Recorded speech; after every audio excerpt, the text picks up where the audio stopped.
편집 없는 날선 토크의 진수 라이브 썰전 시간입니다. 김종배 시사평론가, 이동관 전 청와대 홍보수석 나와 있습니다. 두 분 어서 오세요. 네, 라이브 썰전 시작하겠습니다.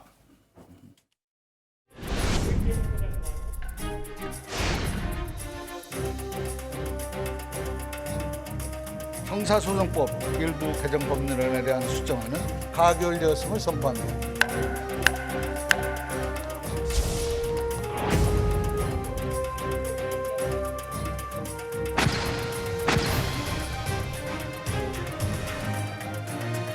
사+1 협의체에도 깊은 감사와 연대의 메시지를 전합니다. 경쟁할 때 경쟁하고 또 공조할 때 공조하는 한국 정치의 새로운 장을 열었다고 자부합니다. 후의 힘으로 폭주하는 야만을 저지르고 민주당과 좌파 추종 세력의 이 같은 못된 행태로 의회 민주주의가 사망 선고를 받았습니다. 국무총리 정세균 임명 동의안은 가결되었음을 선포합니다.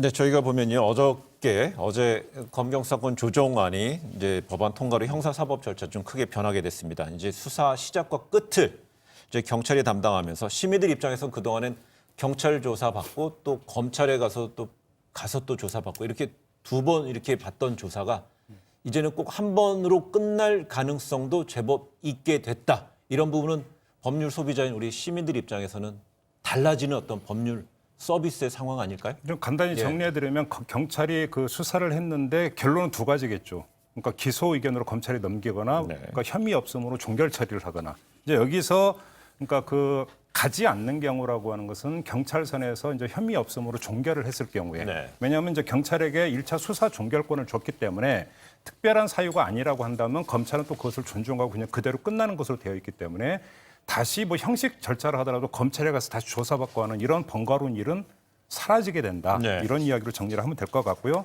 다만 혐의 있어서 이건 기소가 돼야 될 것 같습니다라고 넘어가면 다시 또 검찰에 불려가야 되는 것은 뭐 그건 명백한 사실이라고 봐야 되겠습니다. 지금 이제 그런 그 법률 소비자로서의 국민 편익 차원에서 보면은 뭐 한 번 조사받고 끝낼 수 있다는 것.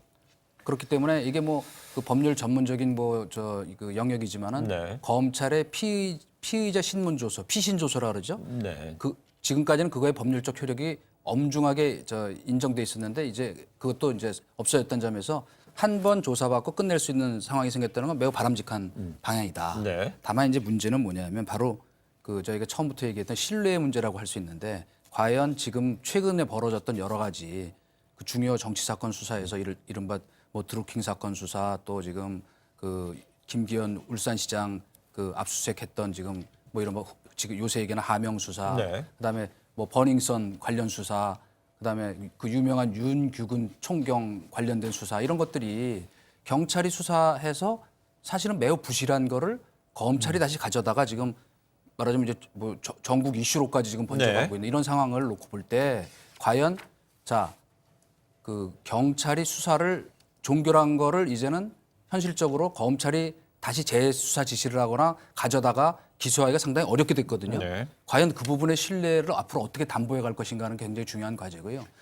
요 이제 통계 하나만 말씀을 드리면은 지금 현재도 경찰에서 기소 의견으로 넘겼는데 말하자면 불기소되는 게 연간 한 4천 건 된다 그러죠. 그다음에 불기소 의견으로 넘겼는데 불기소 의견을 넘겼는데 검찰이 기소 의견으로 하는 게 4천 건이고 제가 잘못 예를 들어 인용을 했는데 그 기소 의견으로 넘겼는데 불기소 의견으로 지금 검찰이 결론을 낸 게 한 2만 내지 3만 건 된다는 거거든요. 그러니까 4만여 건 정도가 이런 상황이라고 하는 것. 그러니까 이른바 지금부터 경찰 개혁 이것이 또 새로운 과제로 대두됐다 이렇게 얘기할 수 예, 있습니다. 그러니까 경- 경찰 예. 개혁에 대한 뭐 저도 100% 동의를 해요. 경찰을 네. 두둔할 이유는 전혀 없다고 생각하고요. 앞으로 또 이제 경찰 개혁에 대해서 본격적으로 이야기가 돼야 된다고 봅니다.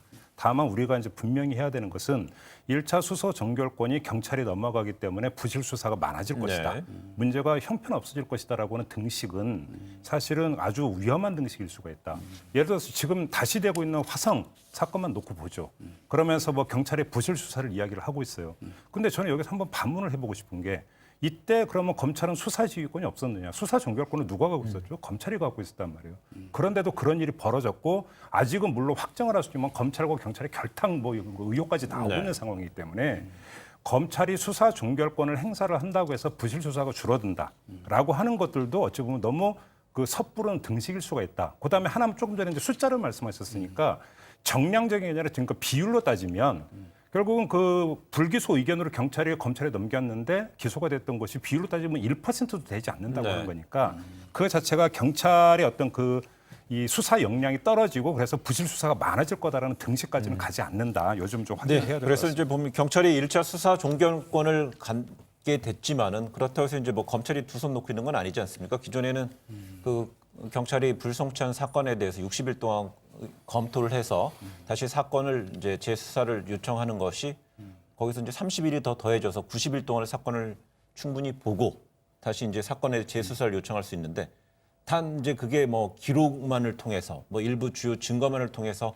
검토를 하기 때문에 그런 어떤 제약이 있다는 부분 때문에요. 바로 이제 그 부분이죠. 예. 아까 이제 지금 화성 사건 이제 예를 들었습니다만은 이 초동 수사가 잘못되면 우리 드루킹 사건 때도 저희가 목격한 것처럼 제대로 그 핸드폰 압수수색 안 하고 주요 네. 증인들 그다음에 뭐 100일이나 지나서 뭐 가보니까 뭐 현장에도 그런 말하자면 뭐저 칩 이런 것들이 유심 칩 이런 것들이 막 흩어져 있었다는 이런 정도 상황이 되면은 화성 수사도 그렇기 때문에 초동 수사 단계에서 경찰이 좀 더 그 치밀하게 했었다면 그런 일이 있었을까? 지금 이제 말씀드린 그 말씀하신 그 대목과 관련해서 이렇게 이제 걱정이 이거죠.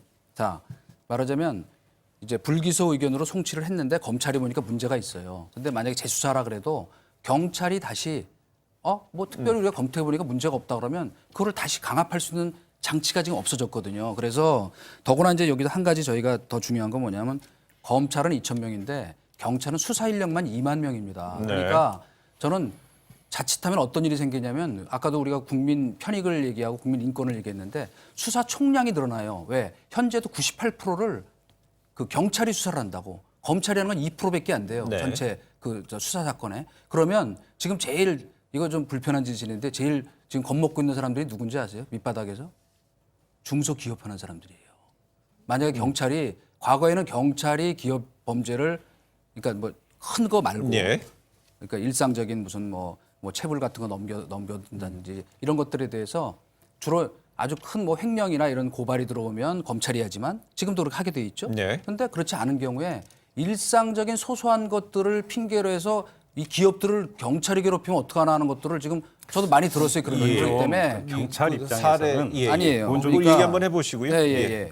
왜 그러냐면 아니 걱정이 있다는 거예요, 제 말은. 예를 들어서 아니 그러니까 그러니까 뭐 저 경찰 두둔할 생각이 눈꼽만큼도 없어요. 두둔할 이제 이유가 없죠. 뭐냐면 이 수사권 조정이 됐기 때문에 지금까지는 그 중소기업은 경찰이 그러니까 쉽게 하면 어떤 손을 댈 수 없는 영역이었다가 그다음에 이제 그 완전히 뚫려갖고 경찰이 여기서 손을 대고 여기서 뭔가 비리 그다음에 잘못된 수사 관행이 생기지 않겠느냐라고 하는 가설 자체가 성립이 안 된다는 얘기예요. 왜 그러냐면 지금까지 경찰도 경제범죄 이런 것들을 수사를 해왔어요. 근데 또 하나 우리가 여기서 정리를 해야 될 게 첫째, 이번에 검경 수사권 조정안이 이제 통과가 되면서 대통령령으로 정하게 되는 검찰이 직접 수사를 할 수 있는 범죄 가운데 하나로 경제범죄를 설정해 놨어요. 물론이죠. 그렇기 때문에 사실상 바뀌는 건 별로 없어요. 바뀌는 건 별로 없다는 점 하나만 좀 말씀을 드리고 또 한 가지 말씀을 드릴까 우리는 이제 백지 상태에서 가상의 영역으로 놓고 자꾸 이야기를 하니까 뭔가 어려워 보이지만 어렵게 생각할 이유가 없어요. 예를 들어서 신문지면을 장식하고 있는 주요 사건, 수사가 진행되고 있는 주요 사건의 그 비율로 따지면 검찰에서 하고 있는 것보다 경찰에서 하고 있는 게 훨씬 많아요. 다시 말해서 경찰이 수사를 했는데 무혐의 결론을 내렸는데 이게 좀 뭔가 문제가 있어 보인다라고 하는 건 일차적으로 언론 보도로 타겟돼 있어요. 지금까지 경험칙으로 놓고 보면. 그래서 무혐의 결정 내리고 경찰이 예. 관련 서류를 검찰에 넘기면 검찰은 그거에 대해서 얼마든지 필터링할 수 있는 여지를 남겨놨기 때문에 네. 그러니까 그 너무 안이하게 접근하는 것도 문제지만 너무 과도하게 걱정할 이유도 없다. 이 점을 좀 그 말씀을 드리고 지금 싶습니다. 사실은 우리 대한민국에 여러 가지 많은 문제가 있는데 그 중에 제일 큰 것 중에 하나가 바로 이겁니다. 그러니까 그 이른바 토착비리예요. 토호형 범죄 있죠. 지역에서 일어나는. 이거는 그동안에도 검찰도 거의 손을 안 대고 근데 다만 과거에는 검찰이 수사지휘권, 수사 통제를 하면서 어느 정도 물론 그 과정에서 검경이 뭐 유착을 하거나 하는 일이 있었을 거예요. 그죠? 또 검찰이 갑질한 경우도 있었을 거예요. 근데 지금은 어떻게 되냐면 이른바 토호형 범죄나 어떤 그 지방자치단체 수준에서 벌어지는 그 이제 우리가 흔히 얘기하는 뭐 큰 권력형 범죄가 네. 아니고 소소한 것들을 말하자면 경찰과 지방자치 권력이 결탁을 해서 만약에 어영부영 무마하는 일들이 네. 생기면은 사실은 우리 민주주의의 그 풀뿌리라고 얘기할 수 있는 그런 것이 썩어갈 수도 있다. 그렇기 때문에 그런 거를 어떻게 이제 검찰이 아까 정책적 네. 경찰 개혁이 중요하다는 얘기는 뭐냐면 그런 부분까지도 좀 더 투명성, 그다음에 수사의 합리성 그리고 더 중요한 거는요. 이번에 진짜 핵심적인 내용이 빠졌어요. 뭐냐? 검경 수사권 조정을 할 때 반드시 어떻게 따라왔던 게 자치경찰제 시행과 정보경찰 예, 줄이는 예. 건데 지금은 정보경찰의 힘이 더 커졌어요. 이번에도 그 검찰 그 저 인사 세평 조사하는 거를 경찰을 시켰잖아요. 근데 일단 좀 지금, 예. 네, 지금 말씀하신 거에서 전 그 지적 그 동의합니다. 그런 가능성 없다고 이야기할 수 없어요. 근데 또 정반대의 가능성 우리가 이제 보고 있는 게 울산 고래고기 환부 사건 한번 보세요. 이것도 그러니까 지금 어떤 정관 변호사 연결된 토호 어떤 비리라고도 네. 볼 수 있는데 경찰은 수사했는데 검찰이 어떻게 했는지 다시 말해서 제가 이걸 말씀을 드리는 이유는 뭐냐면 유착과 여기에서 이루어지는 수사의 왜곡이라고 하는 게 꼭 경찰발만 있겠느냐. 검찰발도 있을 수 있다. 이건 뭐냐면 검찰이나 경찰 모두 우리가 우리하고 경계를 해야 되는 대상이지 경찰만 어떤 그런 경계 대상은 아니다. 알겠습니다. 요 점을 말씀을 드리고 예. 자치경찰제 얘기는 반드시 해야 되는 예, 그 부분에 100% 동의합니다. 예, 그 부분에 있어서는요. 경찰은 그동안에 이제 검경 간의 검찰과의 관계에서 지휘 관계에서 협력 관계로 이제 발전이 되는 상황에서 이 경찰은 법안이 통과된 후에 무거운 책임감을 느낀다고 그랬습니다. 여기에 대해서 이제 그동안에 이제 검찰 개혁 얘기가 나왔었는데 이제는 앞으로 이제 경찰에도 막강한 권한이 주어지는 게 이제 그동안에 없었던 권한이 주어지기 때문에 이제는 또 경찰에도 역시 절제된 수사권을 요구하는 목소리가 분명히 나올 것이고요. 예. 그런 과정에서 지금 이 전 수석이 언급했던 자치경찰제라든지요. 어떤 정보경찰에 대한 문제 이 부분도 당연히 뭐 당연히 경찰 해야죠. 수뇌부에선 속도를 내고 해야 되겠죠. 이미 뭐 예. 방안은 이미 나와 있죠. 예. 방안은 나와 있고 꼭 한번 환기하고 싶은 게 예를 들어서 80년 전두환 정권 때로 돌아가면 검찰이 힘이 셌습니까? 경찰이 힘이 셌습니까? 치안본부 시절에 경찰이 오히려 더 힘이 셌죠. 사실. 그러니까 무슨 이야기냐면 그런데 그 치안본부에서 이루어졌던 각종 악행과 잘못된 수사 우리는 그러니까 한국 현대에서 기록되고 있는 사건도 되게 많아요. 그러니까 그런 점에서 저는 경찰을 100% 믿지 않아요. 그리고 경찰 개혁도 엄청나게 중요하다는 거 저도 100%가 아니라 120% 네. 그러니까 동의하고요. 그런 점에서 지금 말씀하신 대로 자치경찰제 가야 되고 수사경찰과 행정경찰 분리를 해야 되고 그다음에 경찰을 그 감시하고 감독할 수 있는 경찰위원회 설치돼야 되고 지금 나와 있는 방안들 다 시행이 돼야 된다고 생각합니다. 네. 경찰 그냥 모아주면 안 되거든요. 네, 그렇습니다. 이런 가운데 이제 한쪽에 검경 수사권 조정 중에 경찰은 그랬고요. 또 검찰에서는 어제 법안 통과 이후에 윤석열 총장은 수사권 조정에 관한 최종 결정은 이 국회의 결정을 존중할 것이란 입장을 냈는데 이 입장은 그동안 여러 차례 드러냈던 입장과 차이가 없습니다. 뭐 이런 상황에 경찰을 가면 좀 온도가 느껴질 수도 있고요. 아니면 기존의 입장을 제가 볼 유지했기 때는 때문에요. 그 톤으로밖에는 발표를 못 하잖아요. 경찰이야 당연히 쌍수를 들어서 환영일 네. 거고 윤석열 검찰총장이 자기의 권한을 떼어주는 건데 환영이라는 어떤 멘트는 못 하는 거 아니겠습니까? 다만 국회의 결정을 존중하고 따른다. 어찌 보면 그런 원론적인 어떤 선에서 톤 조절할 수밖에 없는 거죠. 어찌 보면 그렇게 멘트 나온 거는 당연한 거라고 생각합니다. 알겠습니다. 또 이런 가운데요. 이제 검찰의 반응 이제 최근에 검찰 인사, 그다음 중간감 인사에서 만약에 그동안 있었던 특수부라든지요. 이 공공수사부 이런 부분에 있어서 직제 개편을 통해서 그 부분이 이제 축소가 되고 형사 공판부가 늘어나는 상황에서 뭐 일각의 검찰 내부의 반발에 대해서 뭐 김평론가는 저번에 그랬죠. 이게 뭐 특수부 검사 위주의 반발 강도하고 기타 뭐 형사 공판부의 반발 강도를 뭐 똑같이 볼 수 있지 않겠느냐 이런 식의 이제 지적 볼수 반론을 없지 했는데 않겠느냐. 예, 예. 이 검사 내전의 저자, 그다음 수사권 조정 반대해 왔던 김웅 부장검사가 오늘 뭐 사의를 표명했어요. 근데 전날에는 또 현직 부장검사가 검찰 인사를 비판하는 글을 올리게 했는데 뭐 검찰 일각에서가 아닌 전반적으로 어떤 반발이 이어질 거였던 단초가 될 수 있을 거로 보입니까? 아니면 찻잔 속의 태풍으로 보여질까요? 아니 뭐 저 이제 윤석열 총장이 이미 정리를 했기 때문에 뭐 지금 이 사안 자체만을 네. 놓고 이게 무슨 검란으로 발전하거나 그런 일은 없으리라고 봅니다. 다만 이제 우리 그 김웅 전 검사 저 검사 내전 썼던 베스트셀러죠. 근데 네.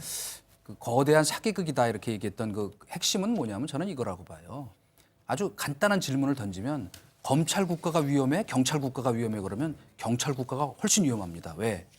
바로 아까 얘기한 것처럼 수사 총량도 얘기했고 인원을 얘기했지만은 지금 최근에 자유민주주의를 가장한 비자유 민주주의 국가, 형식만 민주주의를 갖춘 나라에서 전부 한결같이 검찰과 법원을 무력화시키고 경찰을 강화해서 쉽게 얘기하면 경찰이라는 건 전방위로 민생에 관여하는 데이기 때문에 그래서 말하자면 검찰의 이런 반발도 상당히 네. 그 수사 통제를 완전히 거의 그 놓게 됐다는 것. 근데 한편으로 또 보면 공수처에는 수사 통제권을 공수처가 가져가도록 지금 돼 있잖아요. 그러면 가운데 그 검찰이 말하자면 할 수 있는 역할 공간이 뭐 줄어들고 개혁하는 것까지는 좋은데 자칫 이것이 어떤 그 권력형 범죄에 대한 그 이 수사 역량과 동력을 떨어뜨리는 것이 아니냐 네. 하는 그런 우려에 대해서는 한번 귀결이 들을 필요가 있다. 네. 전 요즘을 좀 환기하고 싶은 게요. 그러니까 1954년에 이게 만들어지면서 검찰에게 수사권과 기소권을 동시에 주는 거의 그러니까 세계적으로 유례가 없는 이런 어떤 권한을 줬던 데는 곡절이 있었던 것 아니겠습니까? 당시 경찰을 구성하고 있는 핵심 인력들이 일제에 부역했던 이른바 일제 앞잡이 경찰들이었고 이런 경찰들한테 수사권을 줄 수 없다라고 하는 어떤 이런 그 우려와 경계 때문에 일시적이고 잠정적으로만 검찰에 수사권을 줬던 것인데 그게 70년 동안 이대로 갔던 거란 말이에요. 네. 저는 그런 점에서 이 경찰은 자기의 어떤 뿌리부터 해갖고 다시 돌아보면서 자정하는 모습과 개혁하는 모습을 보이지 않으면 지금 국민들이 이야기하는 검찰 개혁보다 더 높은 목소리가 나올 거라는 것을 저는 명심했으면 좋겠고요. 네. 또 한 가지는 이걸 강조하고 싶은 거예요. 자, 그러면 그렇게 해서 70년 동안 그 검찰은 경찰에 대한 수사 지휘권을 갖고 있었어요. 그런데 치안본부 시절에 이런 데 경찰이 많은 일을 저지를 때 그러면 검찰은 그 권한을 가지고 경찰을 제어했었느냐. 네. 그러면 권한만 주어진다고 그런 검찰은 그런 그러니까 잘못된 경찰의 행태를 바로잡고 제어했느냐. 솔직히 고백해봐라. 못하지 않았느냐. 안 했고. 네. 이런 점에서 본다면 수사권 조정안에 가면 경찰을 통제 못하고 뭐 한다라고 하는 것도 사실은 형식 논리인 측면도 있다. 역사가 증명하고 있다. 아니 그러나 이 점도 좀 우리가 보자라는 검찰과 얘기예요. 경찰의 관계를 얘기할 때 사실은 뭐 얘기 잘하셨어요. 근데 진짜 핵심적인 이 논점은 뭐냐면 권력이 누구에게 힘을 실어주느냐는 것이 매우 중요한 거였습니다. 그러니까 우리가 잘 기억하듯이 자유당 후반기에는 검찰이 기소 독점권을 갖고 있음에도 불구하고 경찰이 잘 아시죠? 곽영주 총경 발포한 지시한 경찰 국가였어요 후반에. 그런데 그러다가 이제 이 아까 얘기한 것처럼 나중에 그 대공 수사가 치안본부 대공 수사가 그 활성화됐을 때는 당연히 그때 이제 우리가 알다시피 저 치안본부 경찰 수사권이 아주 커졌었죠. 그러나 그 나름대로 그때도 노력을 했기 때문에 박종철 고문치사 사건이 그래도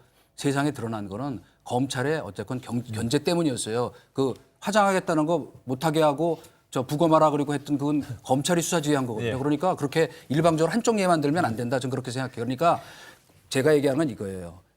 모든 권력은 견제받아야 됩니다. 견제받지 않고 균형과 견제가 없는 권력은 반드시 부작용을 일으키고 타락하게 돼 있어요. 부패하고. 그렇기 때문에 자칫 검찰권이 일방적으로 행사되는 것을 견제하는 건 좋으나 지금 또 그런 것들이 서로 균형을 갖고 공수처와 어떻게 잘 조화될까 하는 건 지금 때 운영의 문제이기 때문에 그래서 권력이 중심과 신뢰를 갖고 해야 된다는 말입니다. 제 말은. 예, 그래서 지금 최근에 이제 검경수사권 조정안에 대해서는 이제 검경 간의 지휘 관계에서 협력 관계로 된다고 그랬는데 지휘라는 건 사실상 주인이 주종 관계에 있어서 지휘하는 거고 명령하는 건데 여기에 관련해서 조국 전 장관은 검경 간의 관계가 주종 관계에서 협력 관계, 그래서 주종이라는 표현을 썼는데요. 그러면서 뭐 감회가 새롭다는 입장을 밝혔고요. 근데 관련해서 제가 이제 조국 전 장관 이야기를 하는 것은 오늘 대통령이 신년회견에서 뭐 조국 전 장관에 대해서 마음에 빚이 있다 뭐 이런 식의 이제 언급이 구체적으로 있었기 때문에 조국 전 장관의 오늘 이 감회가 남다르다는 반응도 저희가 또 감회가 남다르게 좀 들여다볼 수 있는 부분이 있지 않을까요? 제가 좀 전에 이제 그 경찰 개혁이 중요하다고 말씀을 드리면서 근데 그 방안은 이미 다 마련돼 있다고 네. 말씀을 드렸어요. 이때 그러니까 검찰 개혁 방안과 함께 경찰 개혁 방안이 동시에 짜여졌고 그 뭐 지금도 기억하시면 그때 박상기 법무장관과 김부겸 행정안전부 장관이 같이 이거에 대해서 뭐 사인하고 이랬던 것도 기억을 하실 거고요. 네. 그것 사실을 조정을 하고 안을 그 컨트롤했던 게 결국은 조국 당시 민정수석이었거든요. 그런 점에서 본인은 감회가 뭐 새로울 수 있겠죠. 그냥 그런 어떤 자신의 경험에 기초한 어떤 개인적 어떤 감회의 필요 그냥 이 정도로만 이해하고 넘어가면 될 거라고 생각합니다. 알겠습니다.